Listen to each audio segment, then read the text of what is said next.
Guys last video में हमने आपके साथ डिस्कस किया था कि अ, हमने एक स्टॉक दिया था आपको कोरोमंडल, जो कि बहुत बढ़िया रिजल्ट दिया हुआ है। लगभग 300 पॉइंट के ऊपर हमें अभी से रिजल्ट मिल चुका है। अभी भी उसमें और चांसेस हैं, बट आज के लिए एक नया स्टॉक लेके आया हूँ मैं। आप तो देख सकते हैं यहाँ पे आपको इन्वेस्ट करना है अब कोचिंग शिप यार्ड्स पे limited, coaching ship yard limited, you can see on the screen.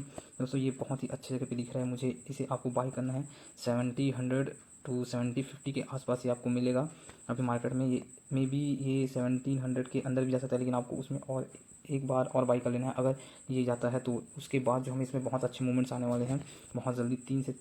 3 से 2 महीने के अंदर, लगभग 3 महीने भी ले सकते हैं, इसमें बहुत अच्छा मूवमेंट आने वाला है दोस्तों। ये वापस अपने ओवरऑल हाई पे आने वाला है, ऑल टाइम हाई पे आने वाला है बहुत जल्दी। ये स्टॉक बहुत जल्दी गेन करेगा प्रॉफिट के लिए। सो सेव द वीडियो।